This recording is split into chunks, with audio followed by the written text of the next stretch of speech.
Kannur vision success സ്റ്റോറിയിലേക്ക് പ്രിയ പ്രേക്ഷകർക്ക് സ്നേഹപൂർവ്വം സ്വാഗതം. നമ്മുടെ ഈ എപ്പിസോഡിൽ നമ്മോടൊപ്പം ചേരുന്നത് ഒരു എഴുത്തുകാരനാണ്, സന്തോഷ് ഏച്ചിക്കാനം.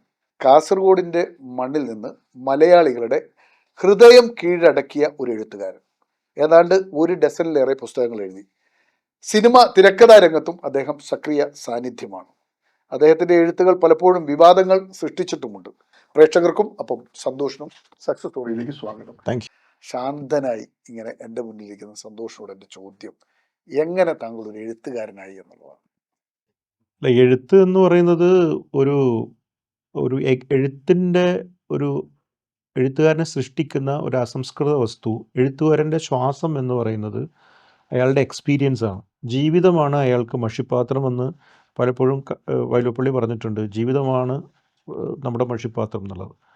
അപ്പോൾ ആ ജീവിതത്തിൽ നിന്നാണ്, ആ ജീവിതത്തിൻ്റെ എക്സ്പീരിയൻസിൽ നിന്നാണ് യഥാർത്ഥത്തിൽ ഒരു എഴുത്തുകാരൻ ഉണ്ടാകുന്നത്.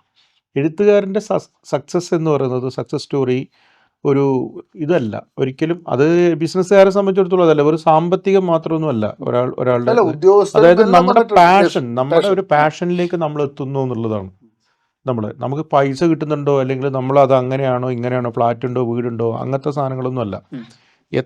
എത്രയും നല്ല കഥകൾ എനിക്ക് എഴുതാൻ വേണ്ടി പറ്റും, അല്ല ഞാൻ ജീവിക്കുന്ന കാലഘട്ടത്തെ എനിക്ക് എത്രമാത്രം ആവിഷ്കരിക്കാൻ വേണ്ടി പറ്റി, അതിൻ്റെ പ്രശ്നങ്ങളെ സമൂഹത്തിൻ്റെ അകത്തേക്ക് എനിക്ക് എങ്ങനെ കൊണ്ടുവരാൻ വേണ്ടി പറ്റി എന്നുള്ളതാണ്.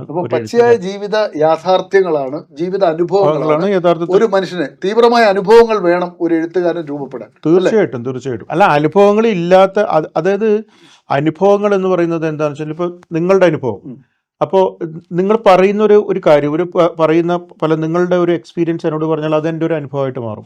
പിന്നെ ഞാൻ തന്നെ എൻ്റെ ജീവിതത്തിൻ്റെ അകത്ത് എനിക്ക് എന്നെ നേരിട്ട് വന്ന് ആക്രമിക്കുന്ന അല്ലെങ്കിൽ സാന്ത്വനിപ്പിക്കുന്ന അനുഭവങ്ങൾ, അത് അനുഭവങ്ങളാവും. പിന്നെ സ്വപ്നത്തിൽ നമ്മൾ കാണുന്ന അനുഭവങ്ങളുണ്ടാവും. പിന്നെ നമ്മൾ യാത്രകളിൽ നമ്മൾ കാണുന്ന അനുഭവങ്ങളുണ്ടാവും.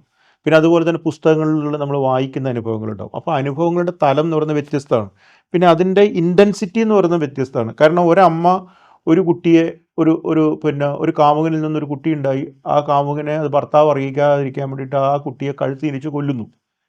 ഒരു പ്രശ്നം ഉണ്ടാകുന്നില്ല, അവർ വളരെ ഈസി ആയിട്ടാണ് അവർ നടന്നു പോകുന്നത്, തീരുമാനം എടുക്കുക ചെയ്യുന്നത്. പക്ഷേ ഇത് കേൾക്കുന്ന ഞാൻ എൻ്റെ വീട്ടിലിരുന്നിട്ട് 3-4 ദിവസം കരഞ്ഞുകൊണ്ടിരിക്കുന്നു. അപ്പോൾ അനുഭവത്തിൻ്റെ ഇൻറ്റൻസിറ്റി രണ്ടാണ്. മനസ്സിലായില്ലേ? അപ്പോൾ ഇങ്ങനെ അനുഭവത്തിന് ഒരു വലിയ ഒരു വ്യത്യസ്തതയും ഒരു ഡൈവേഴ്സിറ്റി ഉണ്ട്.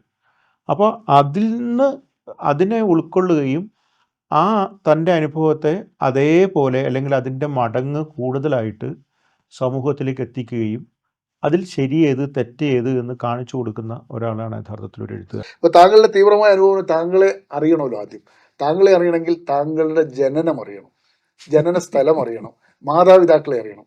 എവിടെയാണ് താങ്കൾ ജനിച്ചത്? ആരാണ് താങ്കളുടെ മാതാപിതാക്കൾ? എൻ്റെ അച്ഛൻ AC ചന്ദ്രൻ നായർ എന്നാണ് എൻ്റെ അച്ഛൻ്റെ പേര്. പിന്നെ അമ്മ ശ്യാമള എന്നാണ്. അപ്പോൾ എൻ്റെ അച്ഛൻ, ഞങ്ങളെ കുടുംബം എന്ന് പറഞ്ഞു കഴിഞ്ഞാൽ നമ്മുടെ ഏച്ചിക്കാനം എന്ന് പറഞ്ഞൊരു വലിയ ഫ്യൂഡൽ കുടുംബമാണ്. അത് കാഞ്ഞങ്ങാടാണ്. കാഞ്ഞങ്ങാട് അല്ല, കാസർഗോഡ് ജില്ലയിൽ തന്നെ ഏറ്റവും ഫ്യൂഡൽ എന്നുള്ള രീതിയിൽ മാത്രമല്ല, ഒരു നെഗറ്റീവ് മാത്രമല്ല, ഒരുപാട് ഫ്രീഡം ഫൈറ്റേഴ്സ്. ഫ്യൂഡൽ തന്നെ പറയുമ്പോഴേക്കും നമ്മളൊരു, പിന്നെ അതിനകത്ത് ഒരുപാട് മറ്റേ AC കണ്ണൻ നായർ എന്നൊക്കെ പറയുന്ന പണ്ടത്തെ ഫ്രീഡം ഫൈറ്റേഴ്സ്, പിന്നെ K മാധവൻ എന്ന് പറയുന്ന അദ്ദേഹം, അങ്ങനെയുള്ള ഒരുപാട് സ്വാതന്ത്ര്യ സമര സേനാനികളുള്ള ഒരു കുടുംബമാണ്. അതേപോലെ തന്നെ ഭയങ്കര ക്രൂരന്മാരായിട്ടുള്ള ജന്മിമാരും ഉണ്ടായിട്ടുണ്ട്. എന്താണ് ക്രൂരന്മാർ? സ്വാതന്ത്ര്യ സമര സേനാനികൾ മനസ്സിലായി, അവര് രാജ്യത്തിന് സ്വാതന്ത്ര്യം നേടിയെടുക്കാൻ. ക്രൂരന്മാരാണെന്ന് പറഞ്ഞു കഴിഞ്ഞാൽ അവിടെ അന്നത്തെ ഫ്യൂഡൽ കുടുംബം, ആ ഫ്യൂഡൽ കുടുംബത്തിൽ നമ്മുടെ കുടുംബം തന്നെയാണ്, അച്ഛൻ്റെ കുടുംബം തന്നെയാണ്, ആ നാട്ടിലെ എല്ലാ കോടതിയും പോലീസ് സ്റ്റേഷനും എല്ലാം തന്നെ ഞങ്ങളുടെ വീട് തന്നെയാണ്.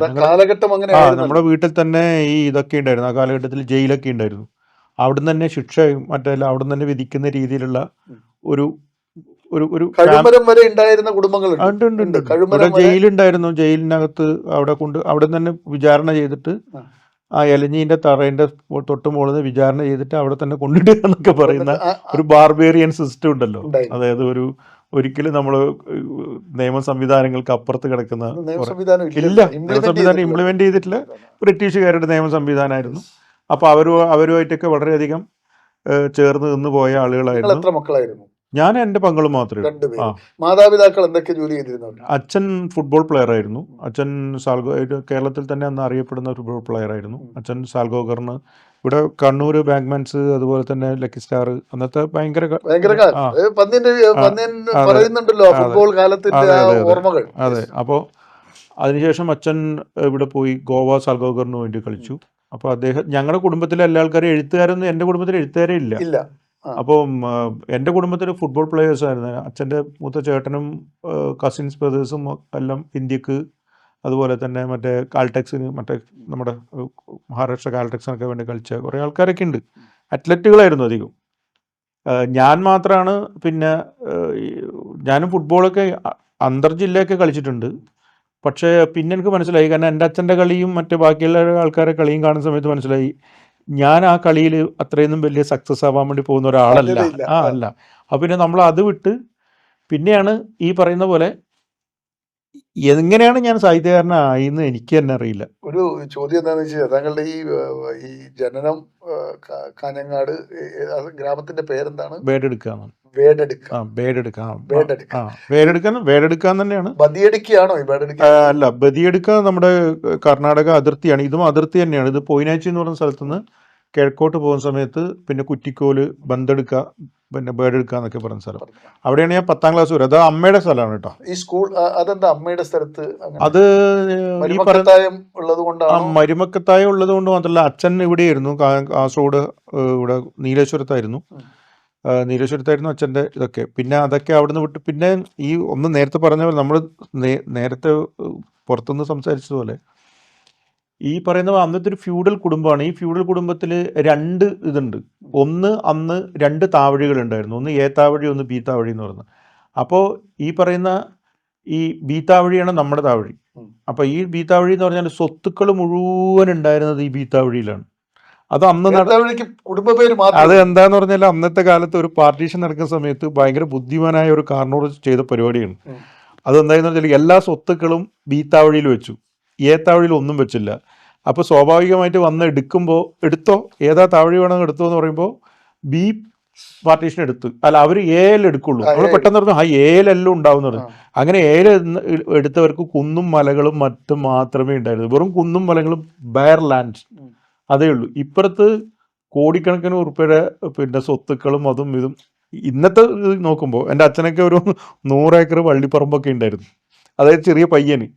അപ്പോൾ അന്ന് നമ്മുടെ ഇത് വന്നിട്ടില്ലല്ലോ, ഏത് നമ്മുടെ ഈ റിയൽ എസ്റ്റേറ്റ് ഒന്നും വന്നിട്ടില്ല. ഭൂപരിഷ്കരണം ഭൂപരിഷ്കരണം 70-യിലല്ലേ വരുന്നത്. അപ്പോൾ ഇല്ല, എല്ലാം അതാണ് കുടിയന്മാരുടെ എല്ലാം സ്വത്തുക്കളുണ്ട്, അത്രയധികം സാധനങ്ങൾ അതുകൊണ്ട് ഇവർ മുഴുവൻ എന്താ ഇത് അടിച്ചു പൊളിച്ച് കള്ളും കുടിച്ച് ആർമാദിച്ച് തീർന്നു. അപ്പം അപ്പോൾ എൻ്റെ അച്ഛനും എൻ്റെ അച്ഛൻ്റെ മൂത്ത ചേട്ടൻ തമ്മിൽ 30 വയസ്സിന്റെ ഡിഫറൻസ് ഉണ്ട്. ഒരു 16 മക്കളാണ്. അതിൽ 8 മാത്രമേ അച്ഛൻ്റെ അമ്മയ്ക്ക് പ്രസവിക്കാൻ മാത്രമേ സമയം ഉണ്ടായിരുന്നുള്ളൂ പാവത്തിന്. 16 മക്കൾ, സഹോദരങ്ങൾ തമ്മിൽ 30 വയസ്സിന്റെ വ്യത്യാസം. എൻ്റെ അച്ഛന് ഏറ്റവും പ്രായം കുറഞ്ഞത് മൂത്ത ആള് 30 വയസ്സ്, അച്ഛനപ്പോൾ 1 വയസ്സോ 2 വയസ്സോ, ഇങ്ങനെയുള്ള ഡിഫറൻസ് ആയിരുന്നു. പിന്നെ അപ്പോഴേക്കും അച്ഛൻ്റെ അച്ഛനും അമ്മയൊക്കെ 7ാം വയസ്സിൽ തന്നെ മരിച്ചുപോയി, വയസ്സായിട്ട് മരിച്ചുപോയി. അന്നത്തെ കാലത്ത് ഈ 60 വയസ്സ് എല്ലാം പറയുമ്പോൾ 65 വയസ്സ് 40 വയസ്സിൽ മരിക്കുന്ന സമയം. പിന്നെ ഈ 16 കുട്ടികളെ പ്രസവിച്ച ഒരു അമ്മയ്ക്ക് എങ്ങനെ ജീവിക്കാൻ പറ്റും? അപ്പോൾ അങ്ങനെ ഉള്ള ഇതാണ്. അപ്പോൾ ആ സമയത്ത് കുട്ടിയുടെ കയ്യിൽ ഇഷ്ടം പോലെ പൈസ, ജൂനിയറാണ്, ആ സീനിയേഴ്സ് കുറേ ഒപ്പിട്ടിട്ട് എടുത്തിട്ടുണ്ടാവും. പിന്നെ ബാക്കിയുള്ളത് അച്ഛൻ തന്നെ, ആരും നിയന്ത്രിക്കാനില്ല. കുറ്റം പറഞ്ഞിട്ടൊന്നും കാര്യമൊന്നുമില്ല. നമുക്ക് ഇവിടെ വന്നിട്ട് അത് അങ്ങനെ ആക്കി ഇങ്ങനെ ആക്കി എന്ന് പറയുന്നില്ല. പക്ഷെ അത് കംപ്ലീറ്റ് അടിച്ചു പൊളിച്ച് തീർത്ത് എൻ്റെ ഒരു 17 വയസ്സാകുമ്പോഴേക്ക് ഞാൻ വീട്ടിൽ അരി കൊണ്ടുവന്നിട്ട് പിന്നെ ഭക്ഷണം ഉണ്ടാക്കി കൊടുക്കേണ്ട അവസ്ഥ വന്നു. അപ്പൊ ഞാൻ പഠനവും വീട് നോക്കാൻ തുടങ്ങി. സന്തോഷ്, ഈ 10ാം ക്ലാസ് വരെയുള്ള പഠനം ഏത് സ്കൂളിലായിരുന്നു? ഞാൻ അവിടെ 1ാം ക്ലാസ് മുതൽ 4ാം ക്ലാസ് വരെ തോർക്കുളം എന്ന് പറയുന്ന നമ്മൾ വീട്ടിൻ്റെ അടുത്ത് തന്നെയുള്ള സ്കൂളിലായിരുന്നു. അത് വീട്ടിൽ നിന്ന് ഒരു 2 കിലോമീറ്റർ നടന്നു പോയിട്ട് പഠിക്കാനുള്ള ദൂരമേ ഉള്ളൂ. പിന്നെ അത് കഴിഞ്ഞിട്ട് പിന്നെ കുണ്ടംകുഴി ഗവൺമെൻറ് സ്കൂളിലേക്കാണ്, അവിടെയാണ് പഠിച്ചത്. അപ്പോൾ അത് വീട്ടിൽ നിന്ന് ഏകദേശം ഒരു 7 കിലോമീറ്റർ ദൂരമുണ്ട്. നടന്നിട്ട് 7 കിലോമീറ്റർ നടക്കും. 14 കിലോമീറ്റർ. സ്കൂൾ കാലഘട്ടം നിങ്ങൾ എങ്ങനെയാണ് ഓർമ്മയിലൂടെ വരിക? ഇന്നത്തെ ആധുനിക കാലഘട്ടം അല്ലല്ലോ അത്.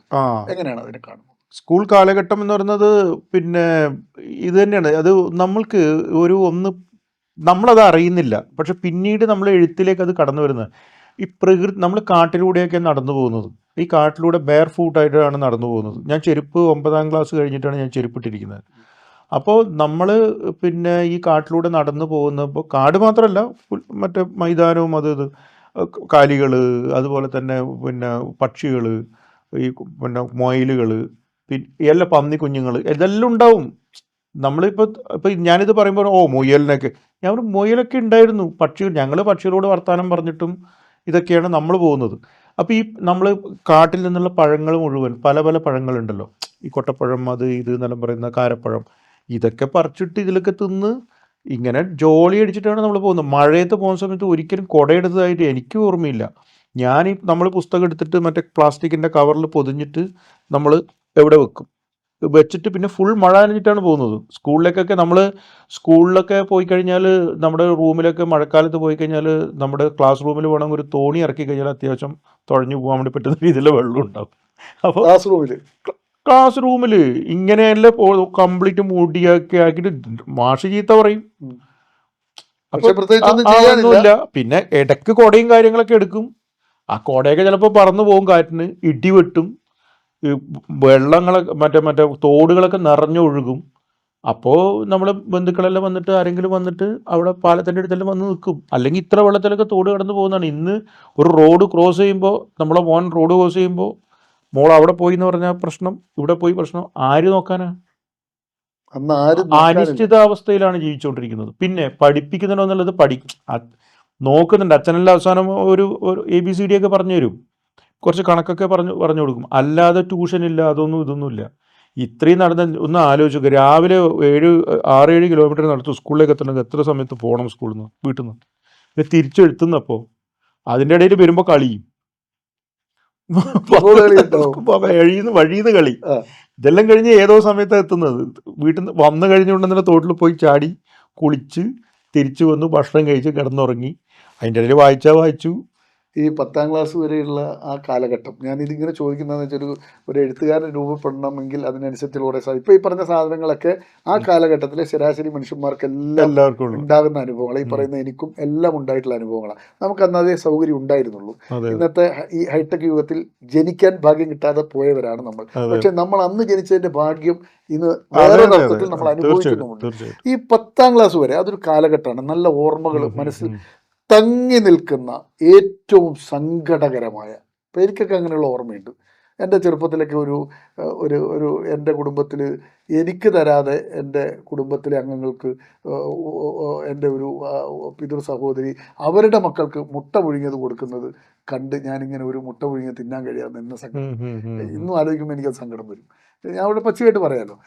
നിങ്ങളുടെ ജീവിതത്തിൽ എൻ്റെ ജീവിതത്തിൽ ഈ ഒരു ഡിസ്ക്രിമിനേഷൻ്റെ ഒരു പ്രശ്നം അല്ല എന്ന് പറഞ്ഞാൽ നമുക്ക് അത്യാവശ്യം ഭക്ഷണം കഴിക്കാനും മറ്റേ സംഭവങ്ങളൊക്കെ ആകാനും അത് അമ്മയുടെ അച്ഛനായിരുന്നു കുറച്ച് നല്ല ഫ്യൂഡലായിരുന്നു, അതൊക്കെ ഉണ്ടായിരുന്നു. പക്ഷെ ഇതിനകത്തുള്ള ഒരു ഇന്റേണൽ സ്ട്രഗിൾ ഉണ്ടല്ലോ, ഈ സ്വത്തിന് വേണ്ടിയിട്ടുള്ള അടി. ഈ മുത്തച്ഛൻ എന്താണെന്ന് വെച്ചാൽ അമ്മയുടെ അച്ഛൻ എൻ്റെ അച്ഛന് കാസർഗോഡ് ഇവിടെ നീലേശ്വരത്ത് ഒരു വലിയ വീടും കാര്യങ്ങളൊക്കെ ഉണ്ടായതാണ്. അപ്പോൾ അതിൽ വേറൊരു ചേട്ടനും കൂടി പാർട്ടീഷൻ ഉണ്ടായിരുന്നു. അപ്പോൾ ചേട്ടനത് വിൽക്കണം. അപ്പോൾ അത് പോയി എൻ്റെ മുത്തച്ഛനോട് പോയി പറഞ്ഞപ്പോൾ മുത്തച്ഛനൊക്കെ ചേർന്നിട്ട് എൻ്റെ അച്ഛനോട് പറഞ്ഞു അത് വിൽക്ക്. അച്ഛനത് പറഞ്ഞു ഞാൻ വിൽക്കുന്നില്ല, അത്രയും വലിയ വീടാണ്. അപ്പോൾ പക്ഷെ അത് നിർബന്ധിച്ചത് വിൽപ്പിച്ച് അച്ഛനോട് പറഞ്ഞു എനിക്ക് ഒരു കാര്യം ചെയ്യാം, അമ്മയുടെ വീട്ടിലേക്ക് അല്ല എൻ്റെ മകളുടെ വീട്ടിലേക്ക് വരുമോ, അവിടെ സ്വത്തും കാര്യങ്ങളൊക്കെ എനിക്ക് സംഭവമാക്കാം, എനിക്ക് അവിടെ നന്നായിട്ട് ജീവിക്കാം, മറ്റേ സംഭവങ്ങൾ എന്നെല്ലാം പറഞ്ഞിട്ട് അച്ഛൻ ഇതൊക്കെ എടുത്തിട്ട് അങ്ങോട്ട് പോയി. അപ്പം അങ്ങോട്ട് പോയി കഴിഞ്ഞിട്ടാകുമ്പോൾ അവിടുന്ന് ഈ സ്വത്തും കാര്യങ്ങളൊന്നുമില്ല. അദ്ദേഹം ഈ ഒരു മോണോപ്പൊളിയാണ്. അപ്പം നീ ബാക്കി എല്ലാ മാമ്മമാരൊക്കെ ജീവിക്കുന്ന പോലെ ജീവിച്ചോ എന്ന് പറഞ്ഞു. പിന്നെ മാത്രമല്ല ഈ വിട്ട് കഴിയുമ്പോൾ ഇത്രയും കാശും കാര്യങ്ങളുണ്ട്, ഇത് മര്യാദക്ക് ചിലവഴിച്ചിട്ട് അദ്ദേഹത്തിൻ്റെതായ രീതിയിൽ പോയിട്ട് വേറെ ജീവിച്ചാൽ മതി. പക്ഷെ പുള്ളിയും ഇതേപോലെ തന്നെ ലാവിഷിൻ്റെ ആളാണല്ലോ, അടിച്ചു പൊളിച്ച് അതൊക്കെ കംപ്ലീറ്റ് തീർത്ത് പിന്നെ ഇവർ തമ്മിൽ എന്ത് പറയുമ്പോഴും ഈ സ്വത്ത് എന്ന് പറഞ്ഞിട്ടുള്ള അടി നടക്കും. ഇതാണ് നിങ്ങൾ കണ്ടിട്ടുള്ളത് ഏറ്റവും സങ്കടകരമായ അത് വെച്ചാൽ അത് അന്ന് മുത്തച്ഛൻ്റെ കയ്യിലൊക്കെ ബെബ്ലീസ് കോട്ടലിന്റെ തോക്കുണ്ട്. അന്നത്തെ മറ്റേ ഫൈറ്റ് ഡബിൾ ബാരൽ, സിംഗിൾ ബാരലാണ്, ഡബിൾ ഉണ്ട്. ഈ പിന്നെ ഈ അടിയും ആണല്ലോ മറ്റേ ഇത് ഒരാൾ എന്താണെന്ന് വെച്ച് കഴിഞ്ഞാൽ മുത്തശ്ശൻ പറഞ്ഞൊരു ഭയങ്കര ഒരു സ്റ്റാലിൻ ടെററിസ്റ്റാണ്. അച്ഛൻ അതിനേക്കാളും അമ്മമാരൊക്കെ പേടിച്ചിട്ട് അവിടെ എവിടെയെല്ലാം നിൽക്കും, അച്ഛനെല്ലാം പേടിച്ചിട്ട്. പക്ഷെ ഈ അച്ഛൻ എന്ന് പറഞ്ഞാൽ ഇയാൾ തോക്ക് ഫുള്ള് നിറച്ചിട്ട് ഇയാൾ തോക്കെടുത്ത് ഇങ്ങനെ വെക്കും, അച്ഛൻ ഷർട്ട് അഴിച്ചിട്ട് വെക്കടാ. ഇങ്ങനെ ഈ ഒരാളുടെ നെഞ്ചിൽ തോക്ക്, ഇതിന്റെ അടിയിൽ ഞാനാണ്, ഈ തോക്കിന്റെ അടിയിലാണ് ഞാൻ. ഇത് ഒരു കുട്ടിയെ സംബന്ധിച്ചിടത്തോളം ഉണ്ടാകുന്ന ഒരു അനിശ്ചിതത്വം ഭീകരല്ല. ഈ പേടി എവിടെ പോകാനാണ്? അതിന്റെ ഇത് ഇന്ന് രാത്രി വെടിവെട്ടുവോ എന്ന് പറഞ്ഞിട്ടാണ്. അതെ അതെ, നമ്മളിപ്പോ അതെ അതെ, ഒരു ഗാസയിൽ ഇന്നൊരു കുട്ടി ജീവിക്കുന്ന അവസ്ഥ പോലെയാണ്. എപ്പോ അതിന് തലയിൽ വന്ന് ബോംബ് ഇടുന്നു എന്നുള്ള രീതിയിലാണ് ഞാൻ ഈ തോക്കിന്റെ കുഴലിന്റെ താഴെ ജീവിച്ചുകൊണ്ടിരുന്നത്. അതെന്റെ ജീവിതത്തിൽ ഉണ്ടാക്കിയിരിക്കുന്ന ട്രോമ ചെറിയ ട്രോമയൊന്നും. എന്തൊക്കെയായിരുന്നു അത് അനുഭവിച്ചത് മാനസികം? അയ്യോ, മാനസികമായിട്ട് പേടി തന്നെ. അതായത് അമ്മ സഹിക്കുന്നത് ഇതിൻ്റെ ഇടയിൽ നിന്നിട്ട്. പക്ഷെ എൻ്റെ അച്ഛൻ ഒരിക്കലും എൻ്റെ അമ്മയെ തല്ലിയോ അങ്ങനത്തെ പീഡനങ്ങളില്ല. അങ്ങനത്തെ പീഡനം ഒരു പ്രാവശ്യം പോലും ചെയ്തിട്ടില്ല. പക്ഷെ ഈ ഒരു ടെററിസമാണ് ഒരിക്കലും വിട്ടുകൊടുക്കൂല. അങ്ങനെ അവിടുന്ന് പിന്നെ പിണങ്ങിപ്പോലും അങ്ങനെയുള്ള ഒരുപാട് പ്രശ്നം. അപ്പോഴേക്കും നമ്മൾ പിറകെ പോകണം. പിറകെ പോയി പിന്നെ ഈ പറയുന്ന പോലെ അച്ഛൻ ഇവിടെ വന്ന് നിരീശ്വരത്ത് വന്നപ്പോൾ ഇവിടെ അപ്പോഴേക്കും അമ്മ അവിടുന്ന് ഇടയ്ക്ക് ലെറ്റർ അയക്കും. അവിടുന്ന് അച്ഛൻ്റെ ഒരു ഇതുണ്ട്, അച്ഛൻ്റെ കുറേ ചിങ്കിടിമാരുണ്ട്. ഒരാൾ ബസ് കയറി വരും, അടുത്ത ബുധനാഴ്ച ചന്ദ്രേട്ടൻ ആത്മഹത്യ എന്ന് പറയുന്നുണ്ട്. അദ്ദേഹം ഒരിക്കലും ആത്മഹത്യ ചെയ്യില്ല, ചാകുന്നവരാ, അതായത് അപ്പോഴേക്ക് പുള്ളിക്ക് എന്ത് പറയണമെന്ന് വെച്ചാൽ ആരെങ്കിലും വരണം. പക്ഷെ കള്ളു കുടിച്ചിട്ടില്ലെങ്കിൽ ഇത്രയും നല്ലൊരു മനുഷ്യൻ ലോകത്തിലില്ല. ഭയങ്കര അത് മതമില്ല പുള്ളിക്ക്, അങ്ങനെ ജാതി സ്പിരിറ്റ് ഇല്ല. എല്ലാവരോടും ഭയങ്കര കാരുണ്യാണ്. എല്ലാവരോടും ഫുഡ് കഴിക്കണമെന്ന് മാത്രമേ ഉള്ളൂ. അവിടെ നമ്മുടെ നാട്ടിലൊക്കെ അവിടെ ഒരു സാധാരണ ഇങ്ങനെ ദളിത് ഫാമിലിയൊക്കെ ഉണ്ടായിരുന്നു. അവർക്കൊന്നുമില്ല.